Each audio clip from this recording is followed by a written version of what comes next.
आजकल सभी घरों में श्री लड्डू गोपाल जी की सेवा होती ही है। लेकिन कुछ भक्त श्री लड्डू गोपाल जी की सेवा अपने ही मनमाने तरीके से करते हैं। कभी स्नान कराते हैं, कभी नहीं कराते। बस एक बार भोग लगाकर पूरे दिन की छुट्टी। श्रृंगार भी ठीक से नहीं करते। इस्कॉन के संस्थापक श्रील प्रभुपाद जी कहते थे कि अगर आप श्री भगवान की सेवा, श्री लड्डू गोपाल जी की सेवा करने में समर्थ नहीं हैं तो कृपया करके उनकी घर में प्राण प्रतिष्ठा ना करें, क्योंकि प्राण प्रतिष्ठा करने के बाद उनकी सेवा के नियम बहुत ही दृढ़ हो जाते हैं। श्रील प्रभुपाद जी कहते थे कि इससे बेहतर है कि आप श्री भगवान की तस्वीर अपने घर के मंदिर में लगाकर उनकी सेवा करें।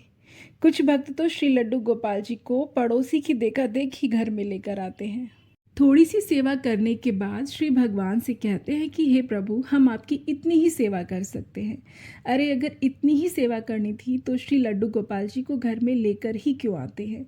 दूसरा, श्री लड्डू गोपाल जी को घर में लाने के बाद भी प्याज लहसुन खाना बंद नहीं करते। क्या उसकी गंध मंदिर में नहीं जाती होगी।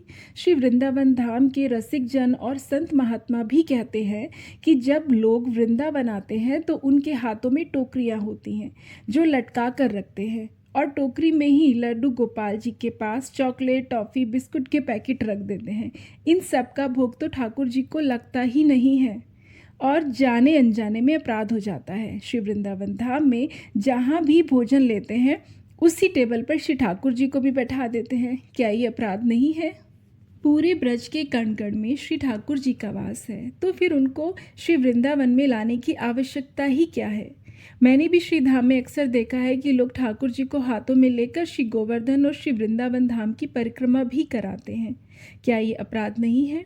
ये होती है ठाकुर जी के साथ अपने ही तरीके से मनमानी सेवा। इसलिए जो आपको उचित लगे किसी भी एक संप्रदाय से जुड़ें, श्री गुरु महाराज की शरण ग्रहण करें और उनके द्वारा बताए गए नियमों के अनुसार ही श्री ठाकुर जी की सेवा करें। अब बात आती है कि श्री ठाकुर जी की सेवा नियम क्या है। श्रील प्रभुपाद जी के द्वारा बताए गए नियमों के अनुसार श्री लड्डू गोपाल जी की सेवा करेंगे तो अपराध बिल्कुल नहीं लगेगा। शुरुआत होती है प्रातःकाल से। अपने घर के मंदिर में स्नान कर व तिलक लगाकर मंदिर की सफाई करके श्री ठाकुर जी को 3 बार ताली बजाकर प्रेम भाव से विनती करके ठाकुर जी को उठाएं। ठाकुर जी को उठाने के 10 मिनट बाद सबसे पहले मीठे का भोग लगाएं। मीठे में घर के बने लड्डू ही हों। कम से कम 20 मिनट के लिए मंदिर का पर्दा लगा दें। उसके बाद 3 बार ताली बजाकर पर्दा हटाकर भोग उठा लें। भोग उठाने के बाद फिर ठाकुर जी को पंचामृत से स्नान कराएं। आप गाय के शुद्ध दूध से भी स्नान करा सकते हैं। ठाकुर जी को प्रतिदिन स्नान कराना है। स्वच्छ वस्त्र, सुंदर सुंदर आभूषणों से उनका श्रृंगार करें। चंदन तिलक लगाएं और पूजा आरती करें। श्री तुलसी महारानी जी की आरती करने के बाद ठाकुर जी को भोग लगाएं। जैसे आप 8 और 9 के बीच नाश्ता करते हैं ना, वैसे ही श्री लड्डू गोपाल जी को भी बिना लहसुन प्याज का नाश्ता पवाएं। फिर 12 से 1 के बीच ठाकुर जी को भोजन पवाएं। भोजन कराने के बाद ठाकुर जी को शयन करा दें।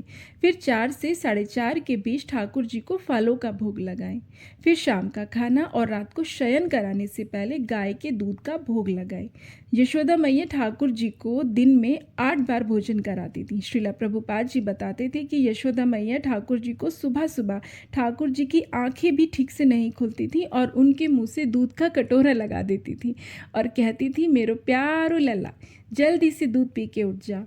हम बद्धजीव यशोदा मैया की तरह तो सेवा नहीं कर सकते, लेकिन अपने श्री गुरु महाराज जी के द्वारा बताए गए नियमों का पालन तो कर ही सकते हैं ना। तो आप भी श्रील प्रभुपाद जी द्वारा बताए गए हुए इन नियमों का पालन कीजिए और जाने अनजाने में हमसे ठाकुर जी की सेवा में जो भी अपराध होते हैं उनसे बचिए। अंत में फिर से आपसे प्रार्थना करती हूँ कि भाव के नाम पर श्री ठाकुर जी की मनमानी सेवा ना करें। हरे कृष्णा।